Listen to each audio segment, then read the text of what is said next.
stuff. I said I'm learning a bit of that as well. So this is pretty much what we're going to cover tonight. Really, it's an overview of the process. I call it the foundation process, where when you're basically considering buying your own home, buying an investment property, starting your own business, anything where you basically have a planning aspect to it, and also a money aspect to it and a financial aspect to it. It's the kind of we call it the 4 steps, because you end up having something that you're wanting to achieve, which is obviously we usually call your goals or those different things. But many people, when they start the journey, you would have observed it, they just jump in, they jump out there and go, I think I've got to buy a house, or I think I've got to buy an investment property, and they go and do it and they start it. How many times have you seen someone do something like that, and then afterwards they don't get the result they want and it doesn't turn out as they expected? Has anyone kind of seen that happen?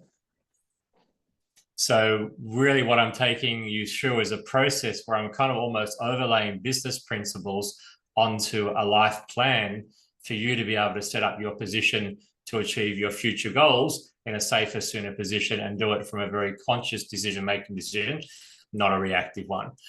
We still have our emotions as part of the journey, because of course we get excited and there's certain things we want to achieve for our future security, for our family, and those type of things, and increasing cash flow and setting up options. But it is still, then we use that as a motivation to do the work and turn up. But once we go into the process itself, that is very much a step-by-step process. It's not emotional, and it's very data-driven, and just like no different to making a cake, the steps, but there's a lot more steps involved. But nothing more than you probably really do in your day-to-day life.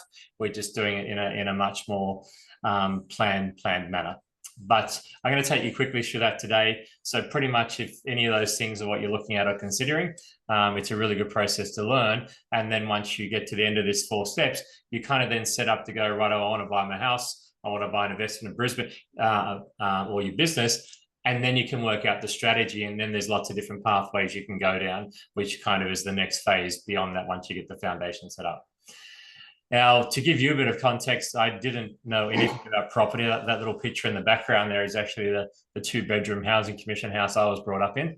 So 1 bedroom for mum and dad and 1 room for 3 boys. So we didn't grow up with money, we didn't grow up with wealth, and basically I was very, very scared of debt. But it wasn't until I was kind of 22 and I jumped on a plane and went traveling overseas for what was supposed to be 6 months. I came back 4 years later, and then I realized there was a bigger world out there, and I fell in love with traveling and just discovering other aspects of life. And I came back to Australia and wanted to work out a way to go traveling and do more of that. So typically, like many people do, I went and thought, oh, I need to go and get a good education because I didn't do that well at school, so I should go back and study. So I went back and studied business full-time. And what was interesting is, even though I didn't do well at school, once I chose to go back and study for my own choice, I did exceptionally well. You know, I was lucky to get above 50 at school, and I don't think I got a result below 70, and most of them were above 85 because I'd chosen to go back and work and do that. But after a couple of years of doing that study full time, what I realized is basically I didn't want to do any of those things 100% of the time. I didn't want to go back and be an accountant or be a marketeer or be a lawyer or any of those things. I didn't want a career for the rest of my life, because that was felt like the end of my freedom. I just have to then work and then get a mortgage, and that was kind of the end of it, which didn't kind of make sense. So I kind of questioned the system quite a while, but I didn't have another plan. And by that time I met my wife. She's a Kiwi girl, Maori girl. We've been together 28 years, and we'd saved 100 grand within a couple of years of meeting. And she brought home a piece of paper one day when she was from her corporate role, and it says you could buy property with no money. So I kind of thought, well, gee, that sounds good. But I was exceptionally skeptical and not trusting. So, but I went along to this presentation this night to hear this speaker, and I was looking for all the things that were going wrong, because I assumed it had to be a scam. And they started late. No one seemed to work for the company very long. I didn't like the guy's voice. Anything that could go wrong was negative. I kind of covered it. But what was interesting, after about half an hour, when I listened to the information, I realized I understood it. It made sense. It was just stuff my parents didn't teach me, stuff I didn't learn at school. And it was about money. It was about finance. It was about markets and timing and strategies. And fortunately, I kind of see pieces in a puzzle and see how things go together. So I got it really fast. So I spent my first 5 grand to go and get myself educated and invest in myself. And 5 grand 20 years ago was a lot of money.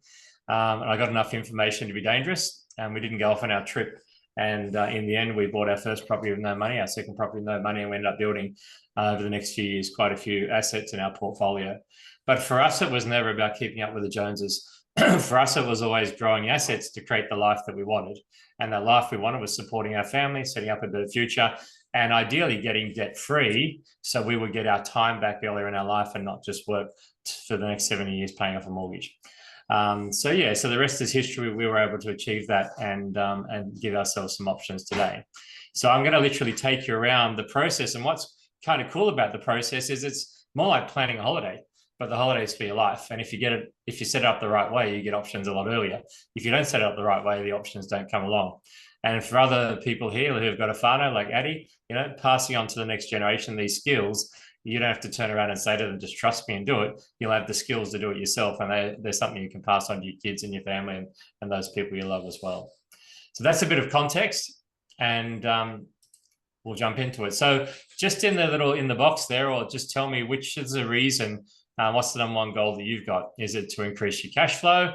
Is it to get rid of bad debt? Is it to buy your own home? Is it to secure an investment property? Is it to pay off your home faster? What's the one that you have selected? Wayne, you can let me know. Yep. So SM has number 3. Buy your own home? Yep. Kelly, yep. Both of them said that? Wayne? 3. 3, buy your own home. And Addie, what did you say?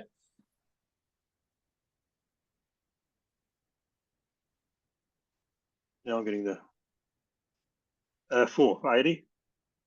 Cool. No worries. So either way, it's going to be property related. So in this process, the difference is we know that the goal is buying a property or buying an investment. So it's both property related. The process becomes the same, but the reality is the steps become a little bit different in regard to which way you kind of turn off in the end. But the foundation, if you don't get the foundation set up, which is what we're going to go through today, you'll never buy a property. And that's what most people don't get right. So you're going to have a lot more to think about by the time we finish. So what are the greatest factors stopping you? Well, what do you think are the greatest factors stopping you at the moment that's stopping you from getting your first property? Maybe put that in the chat as well. It's a good one to give me some insight. You can just read them out, Wayne. Yep.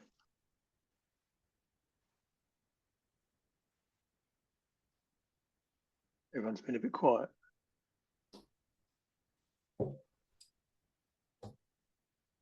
Oh, Shelley, not making great financial decisions, and 80 says probably fear. Yeah, cool. Well, this is well, you're in the right place then, because just getting your education learning is going to really deal with both those things, and the journey you're going to be on for the next 3 months is going to really help that as well.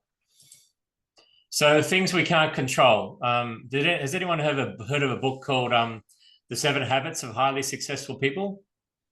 It was written quite a few years ago now, but it's a bit of an old classic. But it talks about a concept of what we can control and what we can't control.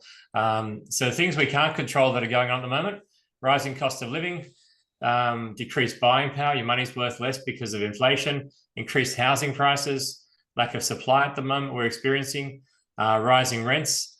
All these factors are things we have to deal with, but ultimately we can't control them, can we? We as individuals can't do much about it. But there are factors that are affecting us and making life a little bit tougher.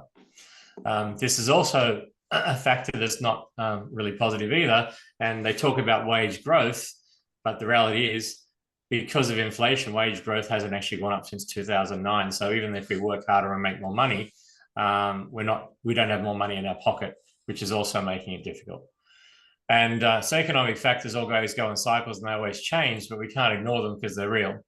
And the cost of housing, 1984, you could buy a property for a hell of a less than you can today, and it was a percentage of your income. So it was only, the average cost was 64,000, the average income was 20, and basically the amount of income you needed to pay for that house is much less than it is today. 920,000 is the average cost today. Of course, you could buy cheaper than that. The average mortgage is 576,000. So if you look at this data alone, it looks pretty intimidating. It looks like shit, there's no options. But by the end of today, you're going to find there is still options. because one of the key things about what we're going to do is not do the same as everyone else. We're going to find solutions and options that suit you on your circumstances and based on your goals that will weave a process forward that will still open things up for you. So that's the good news. Even though, but we're still got to look at the data. But just think there's so many people out there at the moment that are just jumping in and they're following the Joneses and they're just going and buying a house for 800 grand. They're buying it new and their mortgage is now 2/3 of their income and they've got to pay that in dollars after tax. So that means they've got to generate about 80 grand in income. And after that, pay tax on that to come up with 61,000 to repay a mortgage. So that's pretty crazy. And for many people, that's not even an option. And for a lot of people that are doing it, they're really at the point where there's no fallback position. So again, we want to look at options where that's not the case. So what choices do we have? React, and obviously or use critical thought. Most people use these decisions when it's all emotional without the thinking process. Who thinks working hard is going to get is the solution? I can tell you working hard is not the solution unless you can double your income. But even then it's going to have a cost. So we've got to work a lot smarter and think outside the square. And that's what we're going to have a look at tonight. So this is something that I mentioned earlier. What aspects of your life can you control? Well, we can't control many of those economic factors, but let's look at the things we can control. And we call the things we can control our area of control. So area of concern is the stuff we worry about. Like, will interest rates go up? Will the property market boom? Well, what will happen with our grandkids? What will happen with our kids? What's going to happen in the world? They're all areas of concern that create stress. They create worry, and ultimately we can't do anything about it. But what can we control? We can control our decisions. We can control our money, our spending, our time, our skill, how we communicate in our relationships, what we put in our mind, the goals we focus on, our emotions, our communication. All those things we can control. And once we have that in place, we can start to set up a plan that starts to open up options. So the first step in the foundation plan is it's basically a 4-step process, I call it. And the foundation, the first one's a destination map. Anyone been on a good holiday in their lives, or of recent, not in the last 5 years, but anyone been on some good holidays in their life other than going back to New Zealand? So if you think of this, it's more like jumping on I like the idea of this because it's like traveling. You're going, I want to be in this place in a certain amount of years. And if you wanted to go to Perth, we've got some family over in Perth, you don't just jump in the car and start driving, do you? You got to get some time off work. You've got to make sure you've got enough money to do it. You've actually got to know the way to get there. And you've got to obviously have in place the context when you get there, the accommodation, and everything in place to basically go and do what you want to do when you're there. So thinking about your destination at the beginning is probably one of the most important things you can possibly do. So each of you has a goal here. It's a home or it's an investment property. At this stage, we won't go into it tonight about why you think that or why that's your goal. We'll do that when we catch up one-on-one. But at least you've got something that you're aiming for at the moment. So there's a map. I call it basically your future vision, and again, timeframes is going to be an important thing. Dollars and working out the priorities. So there's a proper document that outlines this that I'll be sharing with you guys to actually go and fill that out. And it's quite a fun process because it's something you can do as individuals and then bring it together and then basically nut that out together and start building your plan. So these are some of the things that often get in people's way that obviously limits the outcomes. So don't let FOMO get in your way. Who finds FOMO is a bit of a thing these days that can make you feel like you want to do things or not do things yet. So one of the things I can absolutely tell you is this process is you're basically not following the crowd, but you are doing the things that are smartest for you. It's just that most people just do what everyone else does, and then they get together in their little group and go, look what happened. But they didn't think about it first. And investigate, I don't, in my personal life, I trust my family, I trust my friends, and no, we should all. But in this world of investing in business, I don't trust anyone, because the reality is most people out there are only looking after themselves. And unless you know the difference in these different areas around money, finance, people will take advantage of you. But my goal is to help you learn the process and then learn the questions to ask so you can always make an informed decision and get the information you want. And you don't have to trust anyone because you'll understand what you're doing yourself. And that's pretty exciting because that's basically self-empowerment, where you take control and become, you're in charge in your journey.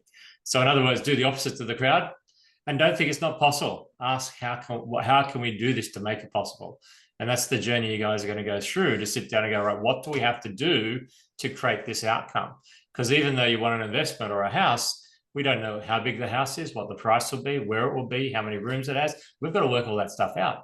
And that's going to come down to your own personal circumstances, your timeframes, and your outcomes and goals as well. And that becomes pretty exciting. But I think it's exciting. So we're thinking with the end in mind. So we go and think about what we want, and then we go back to the beginning and go, how are we going to do it? And as I said, that's more like a business thing and setting up for your life. The next step is a money management plan. Why do I call it a money management plan, do you think? Any ideas? Who likes the word budget? Most people don't like the word budget. It sounds like you can't spend your money. You've got to be limited with your money, and it's you can't have any fun. So literally, it's a money management plan, because when you go on holidays, you still want to know you're going to have money to go on holidays, enjoy yourself, and you don't want to come back with a big debt. So you at least need to know where your money is. And what you find is when you take control of your money, do you think it increases your stress or decreases your stress? Yeah, it decreases your stress because you know where your money is. And then you move into the position of making conscious decisions with money. And the difference then is, if you want to go out and blow your money, you can, but you choose to do it consciously. I worked with a couple not so long ago, and they wanted to buy their own home. And I said to them, that's great. I looked at their money situation. I could see they had enough money to buy their own home, but they had no deposit. And then I went through their budget using this process, because it gets you to go through and then work out literally the different spendings you have with your money. And you've got hard costs, things that are essential for life, right? And then you got things that you spend money on. Now, in reality, they made about $120,000 in their hand. They had about 100.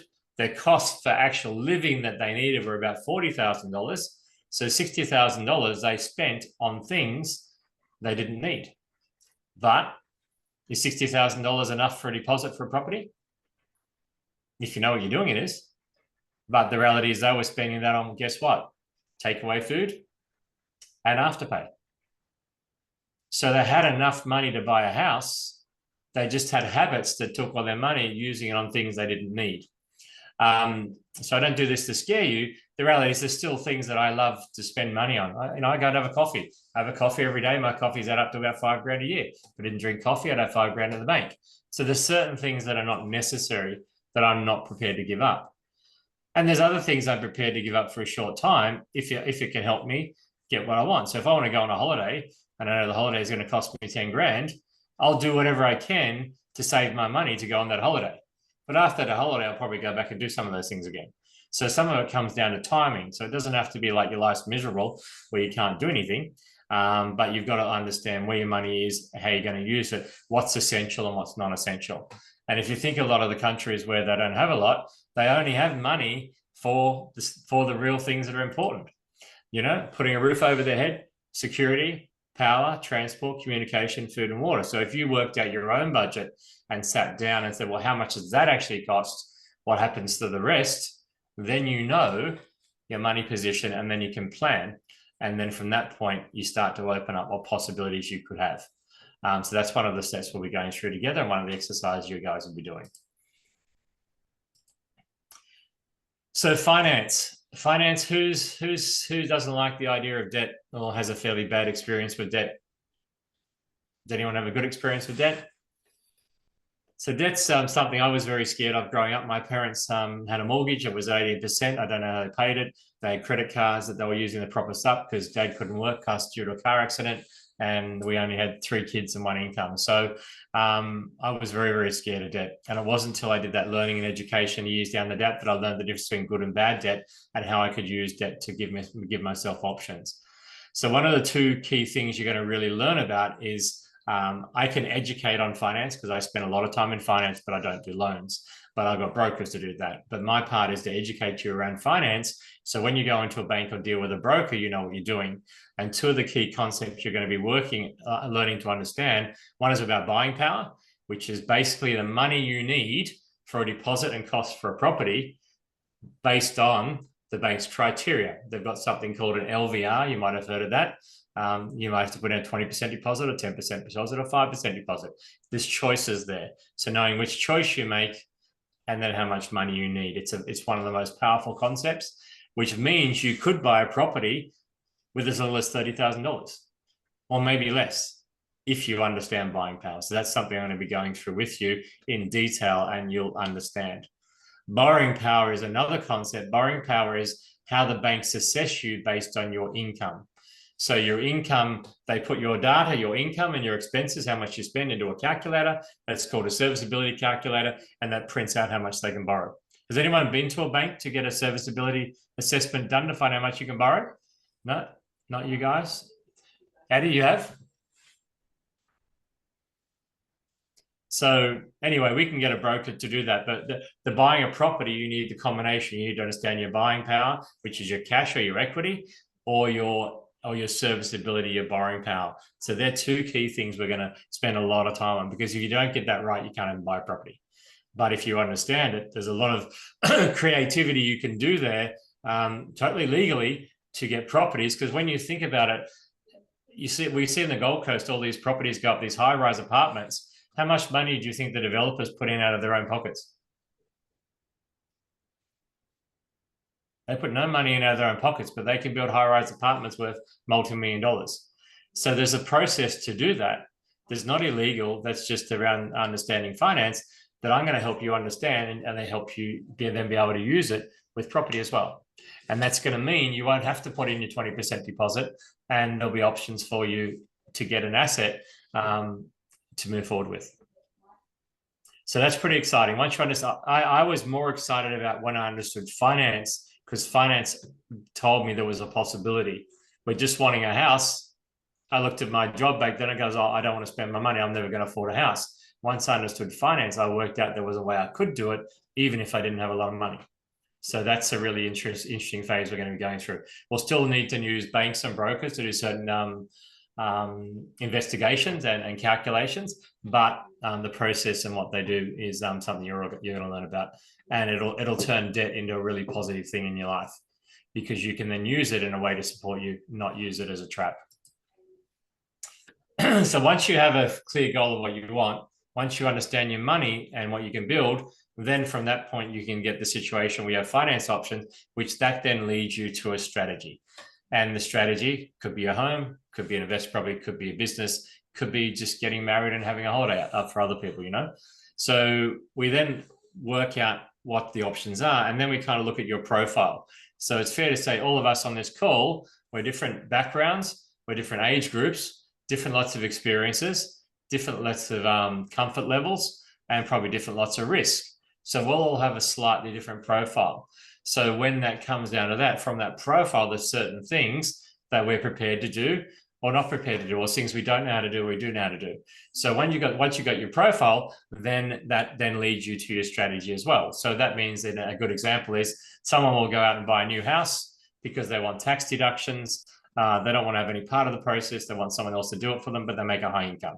And they just wait for the property to go up in the next 30 years and hope that happens. Somebody else will sit down and go, well, I don't want to wait 30 years. I want to be able to use property to help my life now. And I don't want to chance it that the market will go up. I don't want money in the first couple of years. So they're the people that will learn the skills to make their money when they buy. They might get a discount. They might do a renovation. They might do a small subdivision. So there's lots of other options they can do at the beginning to make money. So this will come down to your profile as well, but it's also supported by your 3 or 4 steps as well. Does that make sense? Am I going too fast? Good. You'll have plenty of time to come back and ask questions later on anyway. So this is what the normal kind of process is. Most people buy a 4-bedroom house. Why do most people buy a 4-bedroom house? Because that's what everyone else does. So a lot of the people that bought in the Gold Coast 20 years ago have done exceptionally well. The question is, will that be, the prices are no longer the same, and will that be the same in the next 10 or 20 years? Well, I don't know what's going to happen exactly, but what I can guarantee you is there's going to be cycles and there's going to be change, and markets will go up and markets will go down. At the moment, we're in a market that's been heading up, and it's doing that for a number of reasons. Some guarantee change. So some of the things you're going to need to consider, because if you go, I only want a 4-bedroom house and I only want it in this place, is it fair to say you're limiting your options? But if you turn around and go, I want shelter, I want safety, I want future security, I want to make money with my property, I want to help my family, well, then you sit down and go, well, how do I do that? What could that look like? Do I buy a unit, a townhouse, or a house? Do I buy something new? Do I buy something old? Do I buy locally? Do I buy in a different area? All these factors we can consider. And that's what we'll end up getting to help formulate a strategy that's going to be in line with what you guys want. And that's the really exciting part, because that's where you can really explore and play out all the scenarios and then see what's possible. Here's another question. Do you have to buy a property alone in your own name as one person? No, you don't. Like some people have might have their own home and they've got good equity in their home, but they don't have good income. But they may have a son or a daughter or a friend who has good income, or a grandchild who has good income, and they can provide the equity and the other person can provide the debt. When we first started the journey, we bought 3 or 4 properties ourselves, and then we ran out of income. But by that time, we had good cash. But then we had 3 or 4 friends, some were family, a nephew and niece from New Zealand, some other friends in Sydney, where they didn't have a deposit, but they could borrow money. And we were able to then set up an agreement to buy some properties together. The key thing was, but we wouldn't work with anyone until they also invested in their mindset, in their learning and their skills, and we worked out a plan. And that allowed us to buy another 3 or 4 properties, because I figured if you had 50% of one property, it was better than 100% of none. And that allowed us to keep building our portfolio. And it also helped our family, our nephew and niece, get started, which has helped our godchildren. And it's also helped some other friends have a start for their own kids they wouldn't have had if we didn't do that. So what I'm saying here is there's lots of other options other than you just doing it by yourself. And that's one of the key things. And how I go about things, it's much more community centric in regard to thinking outside the square and thinking how we can help ourselves and also help our greater family and work with other like-minded people as well. So that's some other things we can explore. So basically becoming a sharp investor is what I call it. A sharp investor is basically someone who develops their skills and changes how they think and basically works on their mindset. Now, I'm not talking about jumping around and getting rah-rah or any of that garbage. I'm just talking about making conscious, aware decisions and developing your skills so you don't operate from fear, because you sit down and you understand the process. Everyone on this call is going to have lots of skills in their own specialized area. Just the thing is, most people in their life only buy a property once or twice. So how do you become an expert with something if you never buy, if you only do it a couple of times, you know? We drive a car all the time, we become good at it, it becomes unconscious. But there's lots of people out there that do make a lot of money from property, because when we think about it, if we just think around the Gold Coast even, you know, there was a lot of land, wasn't there, 20 years ago, and now a lot of that land's being sucked up. So a developer went and bought that land. And when he got that land and bought it, he would have bought it at a good price. And then over time, he would have subdivided that land and set up the infrastructure. And then he would have given it to a builder, and he would have sold it to the builder, and he made money. Later on, the builder would come along and pass it on to the person who's the real estate agent or the marketeer, and get them on the build. By the time it gets to the person who's paid to purchase it for themselves, everyone else has made money. And then they say to you, but if you buy this property, it's guaranteed to go up. Well, how is it guaranteed? How do we control that? We don't. It should go up over time, but if that takes 20 years and you don't have 20 years, or it takes 20 years and something changes in your life, you can be in a really serious situation. And that's one of the big things that people don't factor in, that property is a great vehicle. I think it's probably the safest and easiest vehicle to create better options for yourself in the future. But anything can happen in your life, can't you? You can lose a job, a relationship could change, your health can change, the world's changing. And if you don't have plans to fall back in that position, you can leave yourself very vulnerable. So one of the things we also want to do is make sure we've got fallback positions and buffers to basically look after yourself along the way and make sure you don't get scared, because you'll have the awareness and understanding, and you'll also have the confidence to make the decision and not trust others. So that's what the approach we're going to go through is going to really help you with. This is another big question. Has anyone, who's renting at the moment? Are you renting? Are you guys renting? Right? Addy, are you renting, or you've got your own home?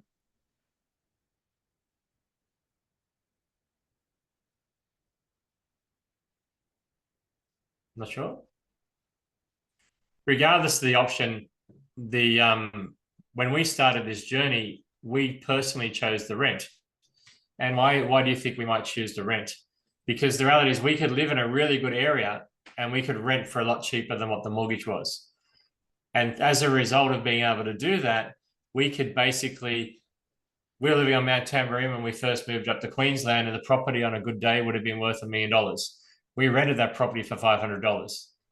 Now, I know the market's changed today, but this scenario is still around, depending on where you buy. We rented out one of our bottom of our house for $150, which meant there was $350 left to pay. Because we ran our business from home, we're able to claim certain costs from our business, about $200. So we're literally living in that property for $150 a week, and the property was worth $1 million. Now, someone came to a party we had at our place one day, and they got talking to me and said, "Oh, do you own this place or rent?" And I said, "Oh, no, we just rent." And they kind of put their nose down like, "Oh, just renters." And I was like, I didn't tell them how many investment properties we had, because that wasn't any of their business. But the reality is we rented and kept and had a better lifestyle, had more money. And then that allowed us to have more income for buying investment properties in areas where you could make money. And we wanted to buy our own home, but we always treated our rental property as our home.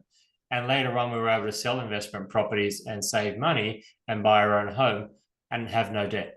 So we didn't have to work for 30 years just to pay a mortgage off and pay the banks. So there is a pathway there for renting and buying investment property and then setting up your future. And there's a pathway there with you buy your own home first. And that's something we can explore together. There's neither one is right or wrong. They call it a rent investor.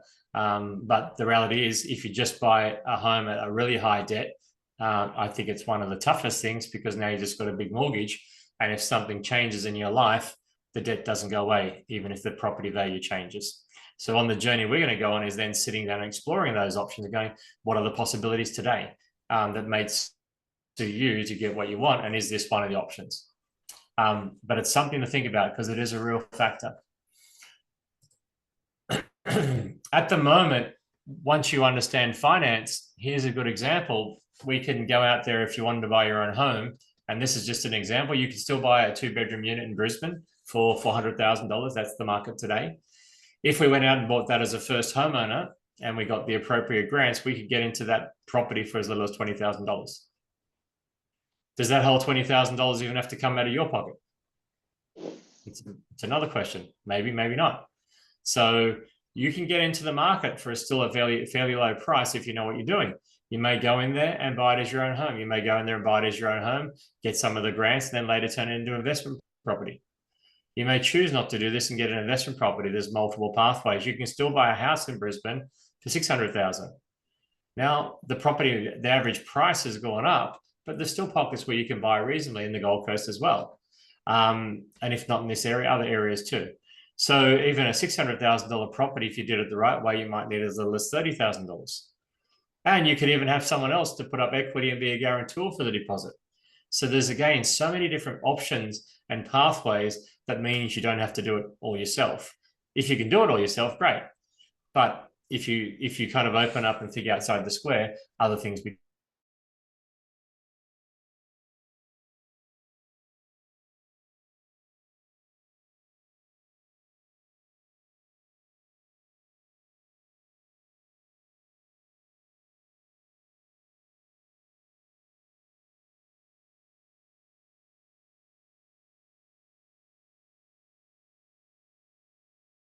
left. And they had been living in the Gold Coast, and her husband got a job up in Brisbane. So they sold their house in the Gold Coast and they made a small profit. They then rented a property up and bought a property up in Brisbane. But to get the money, they made a little bit of money from the property sale in Gold Coast, but the debt was too high. So they still needed more money. So Kerry went along and told her husband to sell his car. And she told him he had to ride his push bike to work because he lived in Brisbane now and he worked in Brisbane, so he could ride a bike. They didn't need a second car, so they got the money for the car. She'd been carrying, they'd done stuff with horses for many years. They'd had horses and bridles and saddles, and they've been carrying them around. So she sold her all her stuff. But basically, they went and looked at everything they had, all their belongings, and what they were doing with the things they owned and the value of them. And they basically were able to accumulate enough money to then get the deposit for the next property. In this case, it was actually their fifth property, but they just ran out of capital. So I suppose what I'm trying to communicate there is there's so many ways to build your deposit if you, again, think a little bit differently and get focused on the outcome you're trying to get. So they're the type of things we'll explore as well. And what determines your outcomes? I mean, understanding your profile is going to be a really good thing. Getting clear on your why. Your why is, and look at that individually and also together as a couple. What is it you want? So if you want to invest in property, why do you want it? If you want your own home, why do you want it? And that might sound a little bit silly, but I can tell you buying a property worth $800,000 with a $600,000 debt is not security. It's the fantasy. It's only security when you have no debt. So then you've got to make sure you can do things that are safe to make sure you cover anything that can change in your life to get through the period where you can pay that debt off and get that property working for you. That's a really important thing. So understanding your why you want the home is a really, really important thing. And what do you think it's going to provide for you? What are the choices you really want? And that's going to lead us into building the plan. Working together is going to obviously help with growing your skills. The fact that you're here and turned up when other people haven't turned up means you've got the mindset where you're open to learning, which is the key thing. Just think there's other people that could be here and they could get this information. You could change their whole life, but they're probably watching, I don't know, there must be some reality TV show on tonight, I'm sure.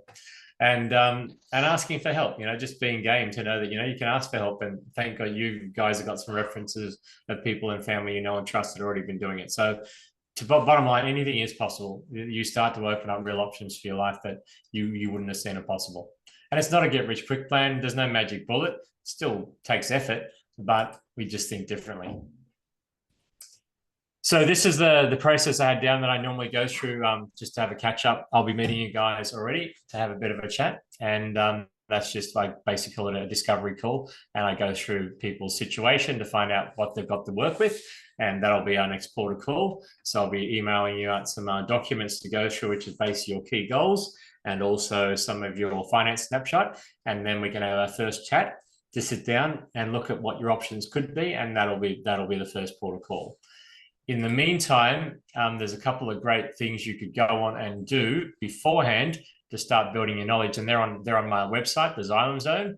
There's a 4-step money challenge. There's a debt awareness quiz and a finance quiz. I suggest you go on and do the debt awareness quiz and the finance quiz before we meet, because that's going to give you just going to show what you know and what you don't know.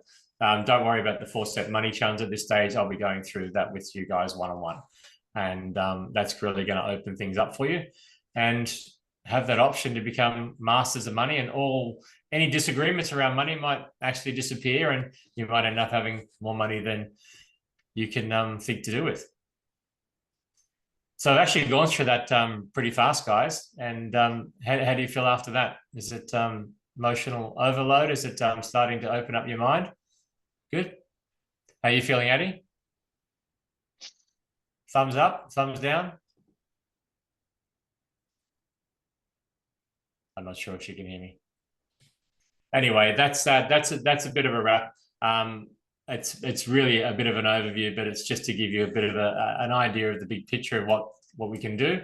And from that point, we'll kind of sit down and work through the steps. And as I said, possibilities are going to open up. So feel free to shoot me. You've got my details. Feel free to shoot me any questions if you have, and I'll be in contact to make a time to catch up and get to know you and look at the journey ahead. I hope you enjoyed tonight. Ciao for now.